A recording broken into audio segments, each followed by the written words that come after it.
to It's Chow Time Pod. It's your host, Red. Today's the episode. 1,000 subs. Woo! I want to thank you guys. You guys are freaking awesome. It's been an awesome journey, and my journey is barely starting now since I hit that 1,000 subs. And when I decided to do the video, the poll was actually at 50-50. People couldn't decide if they want to know about my arm or they couldn't decide to know about when I went to jail. So since it was 50-50, I just went with the first one on top, just because it's a lighter story, and I'll save the jail story for another bigger sub. So, all right, let's get to the chow. It's chow time, guys. All right, let's go over a little backstory for it. It happened 8 years ago. It does look like a shark bite, so a lot of people think it's actually a shark bite. Every time I go out with the short sleeve shirt and my friends are around and women ask me what happened to my arm, they'll always go, "Oh, it's a shark bite. He saved the kid from a shark," and things like that. And most women believe it, which is just kind of hilarious. But what really happened was a major car accident. So a little backstory. I was married at the time. My ex-wife's uncle went through a divorce. His wife, just like most stories, wasn't happy anymore, and she kind of wanted to, see other people. And they have a daughter together. So he was going through separation. He had a nail shop in Pennsylvania that he left, and he had just the employees running it. And he came to California just to kind of, I guess, start over, like meet new people, I guess, or just kind of wanted to get away. So at the time, he asked my ex-wife and I if we can go to Pennsylvania and take care of the nail shop. And at the time, I didn't have too much things going on. I was helping my parents with their family business, with our gas station. So I felt like it was a good opportunity to just kind of branch out and just start over, especially in another state. So we packed all of our stuff, and we were going to do a road trip. Since we were in California, we're gonna do a road trip all the way to Pennsylvania. She wanted to see like the biggest ball of yarn and things like that. So and this actually happened like right after my birthday. So we celebrated my birthday in California, and then the day after we left for our trip.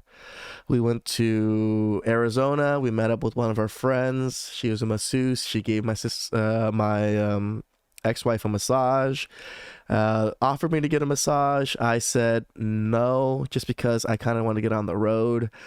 The only reason I bring up this story is because in my mind, I was like, man, in my head, if I would have just took this massage, everything might have not happened. Just thought processes in my head.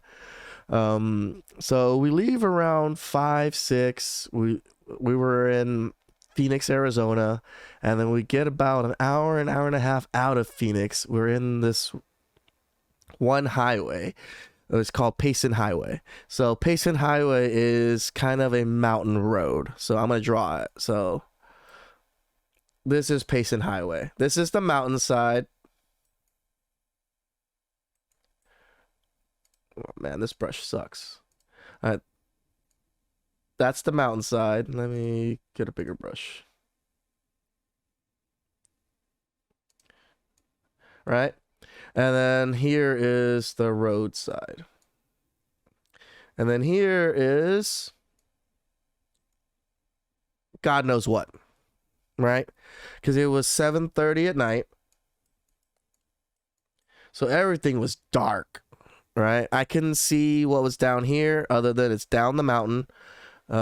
This is only a 2-lane highway. So there's one direction this way, one direction this way, and there's always a small shoulder on this side right here. Right? Most mountain roads are like this. So center divider, which isn't a center divider, is just where the lines are. And then this is where like a rest area. If something happens, emergency, people are able to pull over into this area. We were driving this direction, right? And then there is, and we drive a Acura RSX. So a puny little white car, right? Puny little white car. That's us. In front of us, there was a big red SUV. And then coming at us was like a tan brown SUV. Right? So this is what's kind of going on right now. And as I'm looking down the road, I see this car jerk his wheel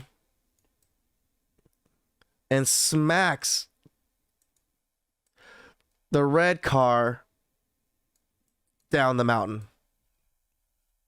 So literally, as I'm looking, the car in front of me literally disappears because the brown car smacks him so hard he knocks him off the road. Because so what happened was the brown car fell asleep, jerked his wheel, and smacked this car at full speed. Smacked them so hard he took their driver door off. So there's a driver door stuck in this guy's car now, and this car flew down the mountain sideways without a driver door. Right? This car had two passengers. It was a father and a child. Luckily, no, let's make this bigger. How do I make this bigger? Oh. I'm so horrible with paint.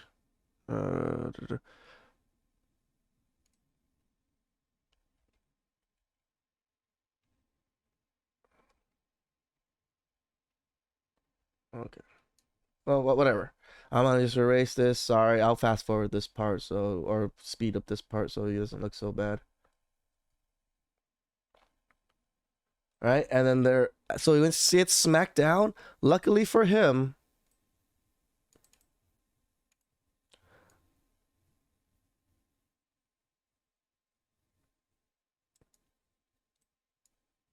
there was a tree that stopped his car. That like pretty much he fell. His car's this way. The tree stops him. So he didn't go down the mountain too far. Right? Not too bad. So this is me here in our white car. Man, it's supposed to be white. Right, in our white car, I see all of this. Right? I see everything that just happened right now. So my thought process is, what do I do? And when they speak that time slows down when major things happen, I felt like it was eternity. When I saw it happen, I looked over to my wife at the time, and then she was on the phone, like changing music for the car, right? So I'm looking at her like, okay. Then I look back at the road. This car now, let's clear this out.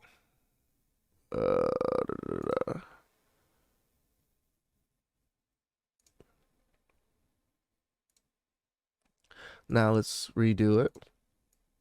Mountain.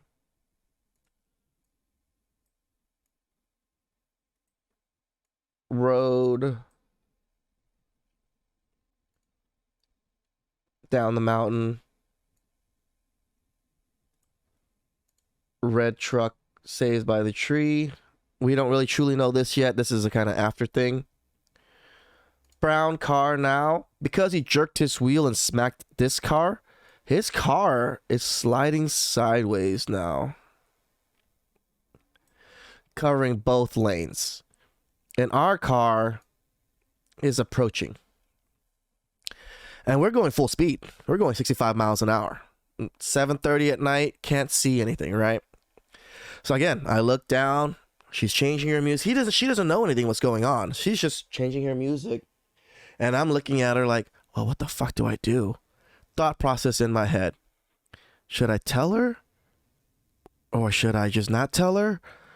Thought process in my head again. If I tell her, she's going to freak out. She's going to grab onto things, grab onto just whatever she can, and she's going to stiffen up, and she's going to die. This is literally what I thought. Because as soon as this happened, what I think about is drunk drivers. Why do drunk drivers usually survive in car accidents and not the other person?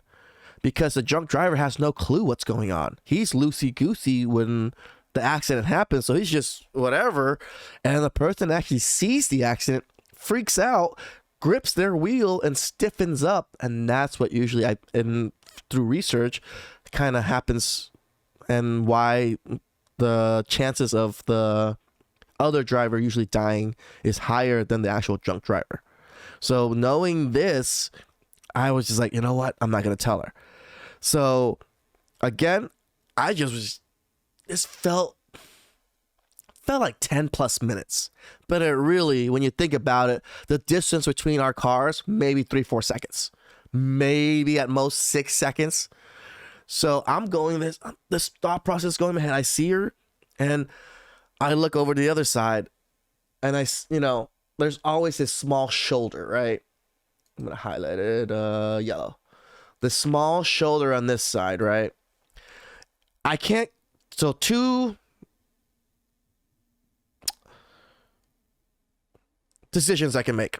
I can choose to go down this direction, which I can't see because it's 7:30 at night in the wintertime. So it's completely dark. I don't know how far this part goes down. I wasn't willing to risk going that direction, right? So, but there on this side, there's a small shoulder. There's usually not a big enough shoulder to fit like a car fully, but it's big enough to try to get to, right? So my bright head, let's get to that. Let's get to this corner. So as I look at my wife or my ex-wife at the time, and I'm doing it. I turned the wheel, and as the wheel was across my body. And as the wheel was across my body, like this, because I was turning the wheel, the collision happens. Airbag hits my arm, blows out my arm, so it hits it so hard that my bone just shatters out of my arm. I pass out for a quick, I'm not sure how long really, maybe like a second, 15 seconds, minute or something. I pass out real quick because of the collision. And then I wake up and I look over my ex-wife and she's passed out. She looks like the car is crumbled around her. And I'm like, oh shit. And I'm trying to unbuckle myself. And I'm just like, what the fuck? Why can't I unbuckle myself? And I look down at my arm and it's just destroyed. It is bleeding. I see the bone sticking out this direction and I can't even move anything. So I'm just like, well, fuck, that's probably why I can't move it. So I unbuckle with my left arm, unbuckle it, and my door is stuck. So now I'm freaking out like, fuck, my door's stuck. She's still passed out. I don't even know if she's alive or not, tell you the truth. So I kick my door open, grab my arm and then run around, all the way over to the other side of the car and try to open up my ex-wife's door. And this is probably the scariest, most devastating noise I've ever heard come from a person, right? As she woke up, she made this horrific, like, I can't breathe noise. It scared the shit out of me. I'll try to reenact it. It was like something like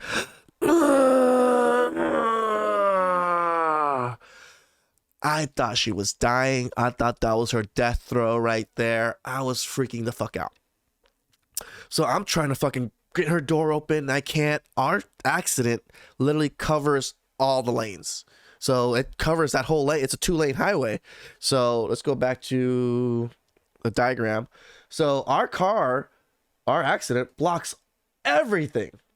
So we'll just blue cars. So there's cars here, cars behind us. They all see what's going on. They all stop. Our car now is, let's do a new one.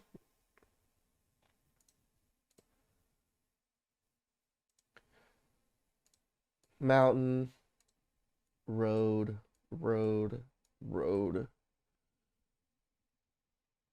Okay. Our car now is like this. Because I didn't fully make it. I actually did not fully make it. That brown car is riding up our car like this. And cars piled up behind us. No, not like a car accident piled up behind us. Just a lot of cars behind us because we blocked all the highway. You know? So again, I'm gonna draw myself. I'm a purple guy. So I'm over here now trying to get my ex-wife out of her thing, but I'm losing a lot of blood and I feel it. I feel like that rush going behind my head, and I feel like I'm losing consciousness, but I have massive adrenaline and I'm pretty conscious with everything what's going on, and it starts raining. Like, it rains pretty bad, and I am a bitch when it comes to the cold, especially when it's raining like this. So I'm just getting the chills, and people are coming out of their cars now and helping us, and I'm freaking out. I'm just yelling at everybody, please help my ex-wife, help my wife. I'm gonna say wife just because this is what's happening at the time. Like keep on forgetting, you know. So I was like, oh, help my wife, she's stuck. Oh, and then I was kind of yelling at everyone and commanding everyone. I feel real bad about this, just because I was literally yelling at everyone to do things for us, and like, I don't know, it was shock. So I was like, please I'm super cold. I'm like getting hypothermic. I'm like losing too much blood. I need to lay down. Can you guys please get the blanket? And then I'm like, please help my ex-wife. I was just yelling at everybody to do everything. And then luckily, the car behind me, let's make her purple too. Angel of a person, she's a registered nurse. So she comes and sees everything, has me lay down, rips my shirt, and ties my arm. So it's now a makeshift tourniquet, right? And she does all this, and then because it's a makeshift tourniquet, it's not good enough, so she actually has to like get on her knees and press down on my arm the whole time. And it was probably an hour to an hour and a half before emergencies vehicles were able to get to us, just because, yeah, it was a 2-lane highway. So our accident blocked miles of traffic. So as things were going on and emergency vehicles were getting there, I'm still like laying down and freaking out. I see everything. I'm just watching everything and then emergency vehicles finally get there. The fire department couldn't get her out. She's been stuck in the car this whole time, and they have to actually jaws of life her out. She was so stuck that they couldn't get the door open, so they had to. And I don't know if you guys know what the jaws of life are. I'll put a link. I'll put a little picture here for you guys to see what the jaws of life are. And it's just like big hydraulic clampers, or I would say the clampers that like literally will crush the car door and pry it open. So that's what they had to do to get her out. And it's the difference between men and women is so stark in this one. My first thought process after all this was my ex-wife, right? I was so worried about my ex-wife. Her first thought process of after she got out was, where is my phone? I need my phone. I want my phone. At this time, I'm hearing all this and I'm just like, really? Really? You know, I'm laying down just like, her first thought process was her phone, you know, like, so I was just like, whatever.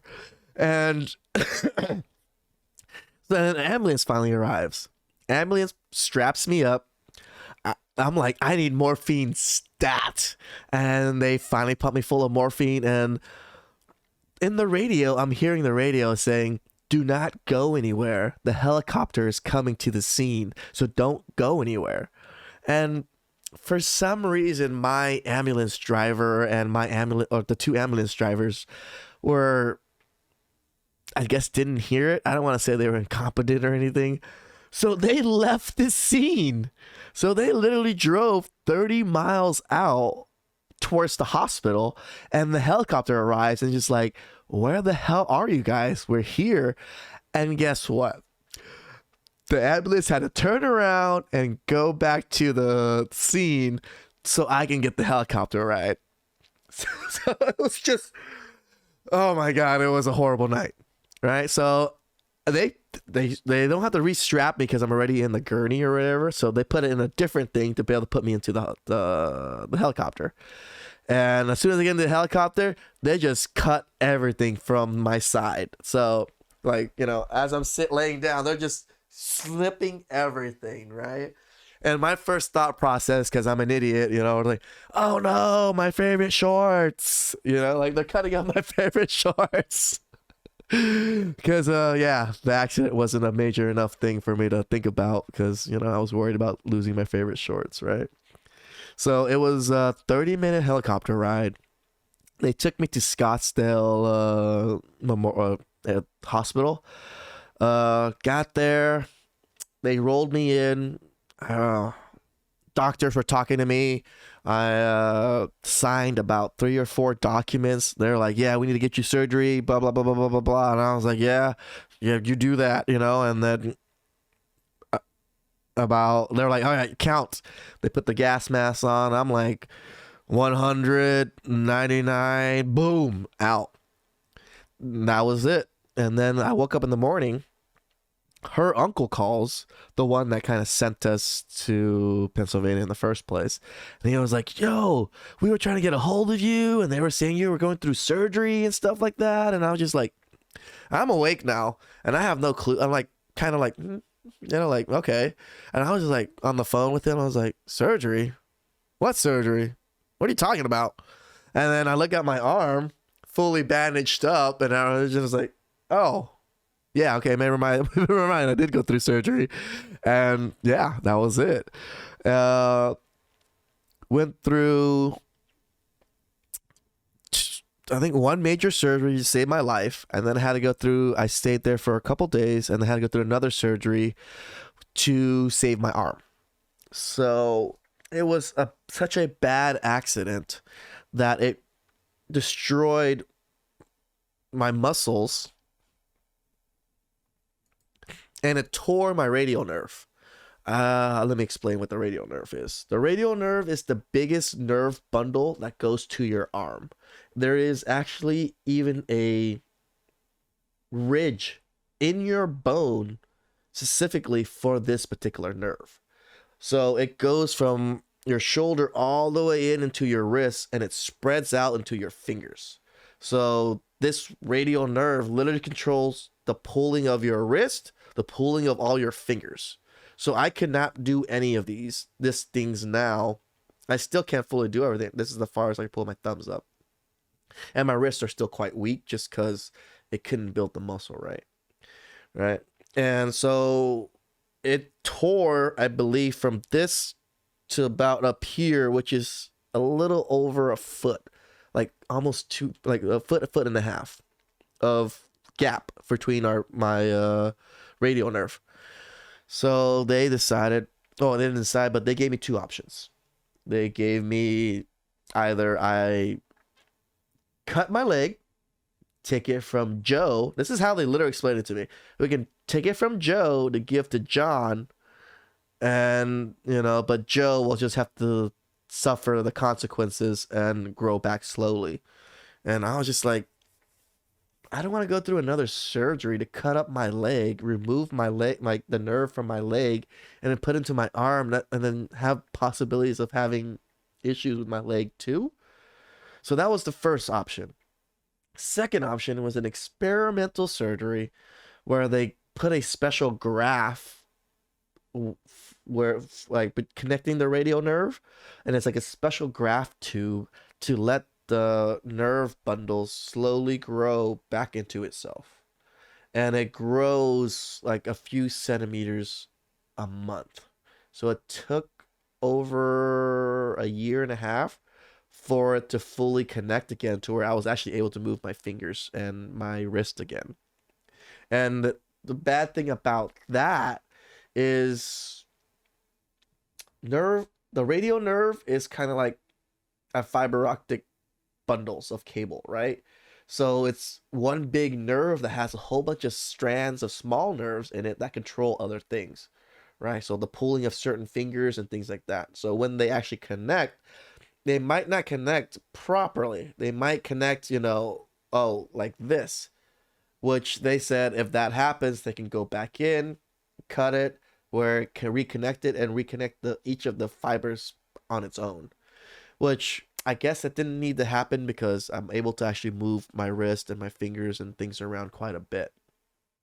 So that's what I chose. We went through that surgery, and then I went through another surgery because my fingers, the nerves in my fingers were all torn. So I had to get hand surgery to connect pretty much most of my finger tendons back because most of it tore here. So where I can even if the radial nerve connected, I wouldn't have been able to like pull my fingers because it would have connected, but where it spreads out, it was disconnected. So I went through that surgery. My ex-wife was the least injured out of everyone. I was the most injured out of everyone. They took my ex-wife to a nearby hospital because she was the least injured, and they did a CT scan and they saw bleeding in her brain. So they were like, "Oh shit, we're not qualified hospital for this." So she still ended up getting a helicopter ride to where I was, but my hospital was packed because there was another 7-car pileup not too far from us that also happened, and because she went to that first hospital originally and came to our hospital, tried to come to our hospital afterwards, it was too full. She had to end up going to a different hospital nearby.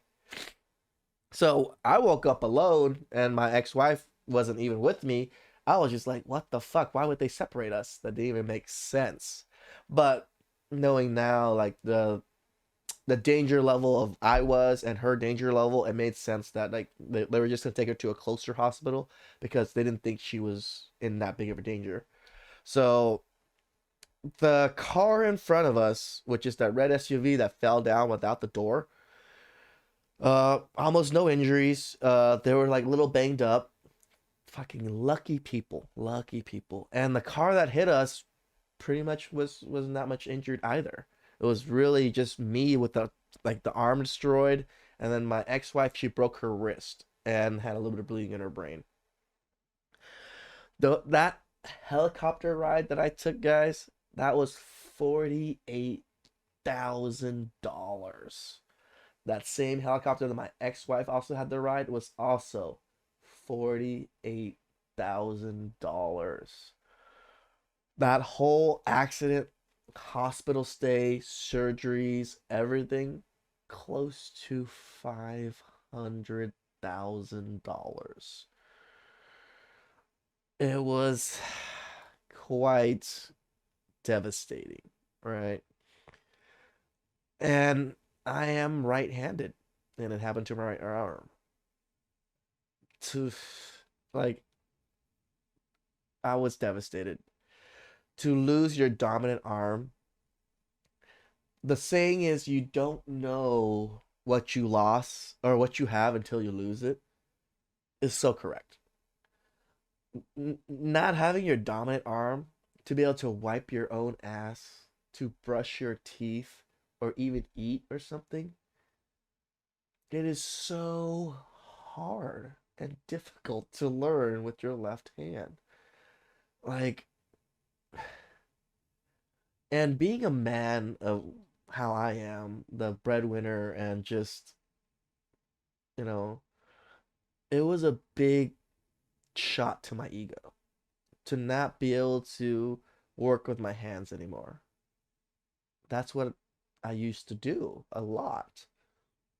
So I went through physical therapy for a month, and then we still went up to Pennsylvania to take care of the nail shop and did everything. And I didn't do physical therapy then. Regret it. I wish I just stuck with physical therapy. My arm would probably and wrist would probably be much better now. But you live and learn. This is where I say, we need to take care of our health, man. Like it really gets bad. So during that time, I was depressed. I'm usually about 140 on a good day. It's hard for me to gain weight. That was the first time I've ever gained weight, and I went up to 215 pounds because I was so depressed. I worked and ate, and I just didn't do any exercise. I just didn't do anything. When a year and a half later started, or and then where my wrist was, I was able to move my fingers and hand again. That's when I was like, get your ass back to gear. You can move now. You can do things. Let's find something you can do. Lost the weight. I got back to 140 again within like a month or two, just because it was quick for me to lose the weight. My ex-wife hated me for this, and then I just kept on moving, and this is where I am now. I mean, it is what it is. It was a life-changing event. This is where I got life insurance. This is where I spent a lot less money, or I saved a lot less money and started spending a little bit more just because I wanted to live a little bit more. Before this, I hardly ever spent money. All I did was work.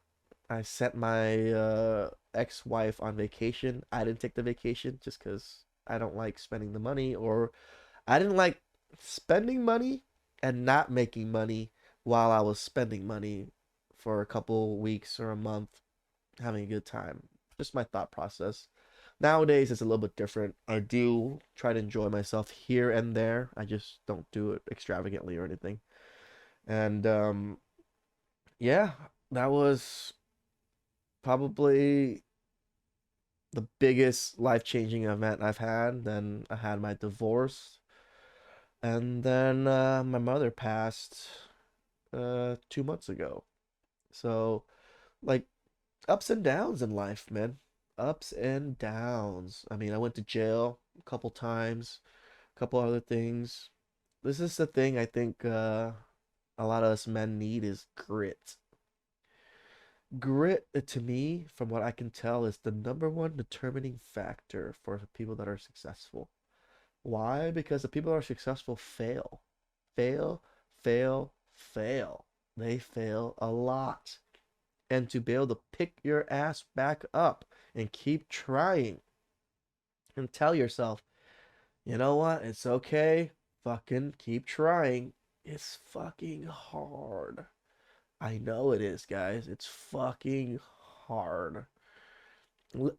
Imagine being 210 pounds, barely recovering your arm.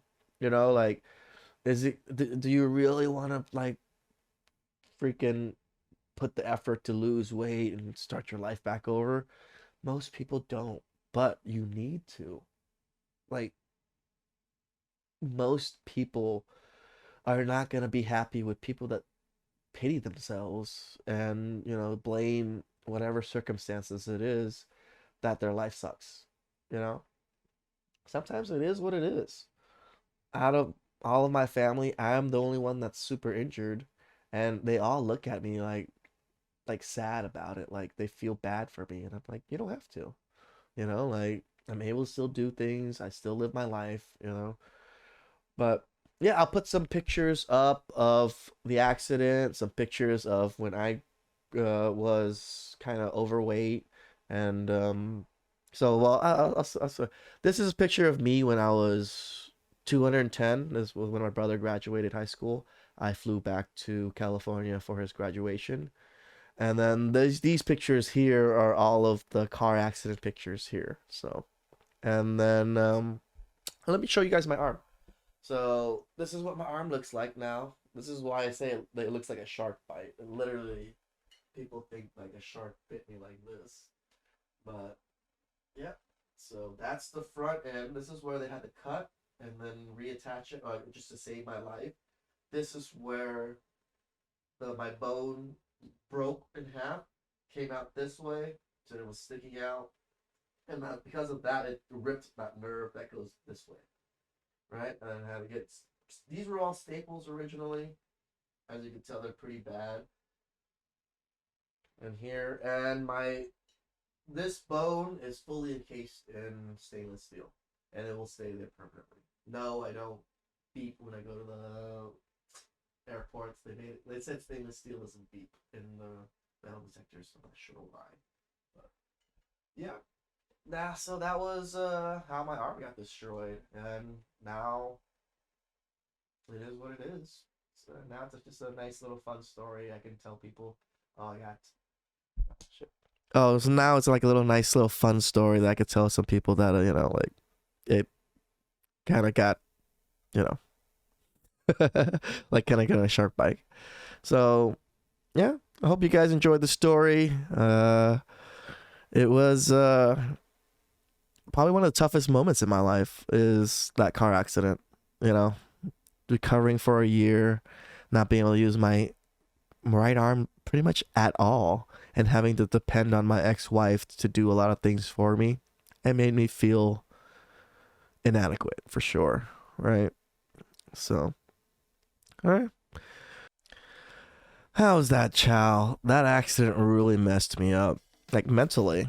Like, I did not know if I made the right decision to try to make it over to that left hand, shoulder, or if I had just like stayed my course and try to stop and go straight, and we would have been perfectly fine. Those questions went through my mind constantly during that time. It made me like, man, did I cause this to myself and my ex-wife? Because of that bleeding in her brain, her memory was like really shot for like a year or two. She would forget a lot of things. She'll come into the room, tell me something, then leave, to come back in the room and tell me that same thing again, as if she didn't tell me. And she won't remember that she came and told me that before. And that made me feel bad.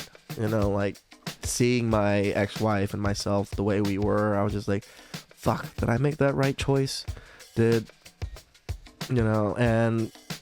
my therapist and my friends are like, you gotta think of it. You saved 2 lives, in a sense. If you didn't make that choice, you could have died. You don't know. And it's hard to imagine the good side of it, I guess, for me, just because I've always time-stamped in my brain all the bad things.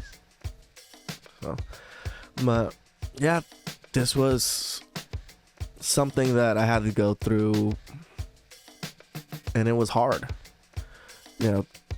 The idea that I could have caused so much damage to someone else and myself because I made the wrong move, it does eat you up if it lets you. If you let it, right? If it wasn't for therapy, I'd probably still blame myself a lot for that accident, even though, I mean, most people would say it's because the person that fell asleep. But to me, it's always the choices we make too that matter. So, I really appreciate you guys. Thank you for the 1,000 subs. It's actually been a rough decade, tell you the truth. Car accident, jail, my mother passed, divorce. So, I mean, my mother passed, 2 months now, a little bit before Thanksgiving, and that's when I really put my head down and like grinded onto this channel, and it shows. And I really appreciate you guys for all the support. Trust me, Like the first 1,000 people are really matter to me. So thank you guys. Thank you for listening to my story, and please like and subscribe down below. I'd really appreciate it. And it's chow time.